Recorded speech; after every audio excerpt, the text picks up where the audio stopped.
In many cities, problems related to overpopulation are becoming more common.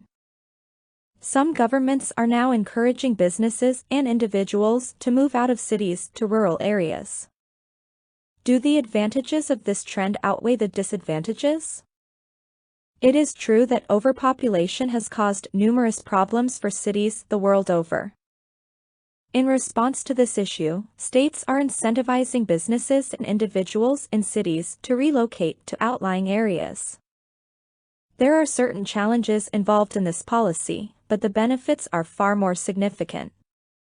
Regarding the potential problems that might arise from this demographic change, due to lack of skilled workers and important infrastructure, many companies might be reluctant to relocate their factories to rural areas.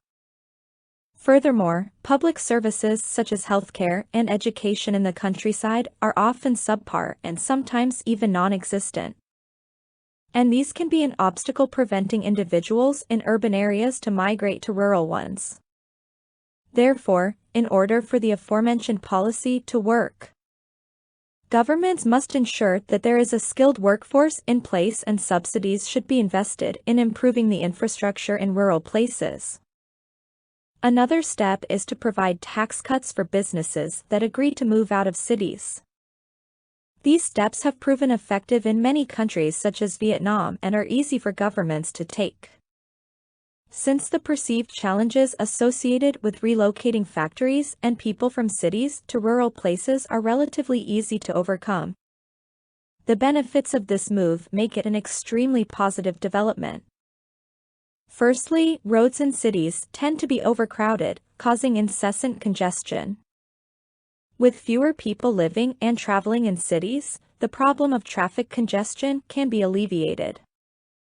This drop in traffic, along with having fewer factories operating in city centers, can also bring about a reduction in air pollution, improving the standard of living in cities.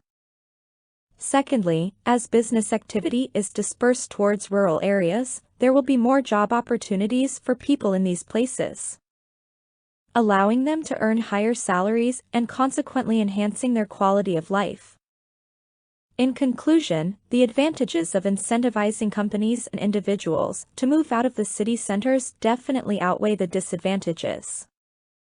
This is provided that governments provide incentives for both businesses and individuals and invest in the infrastructure in the countryside to remove any obstacles that may render them reluctant.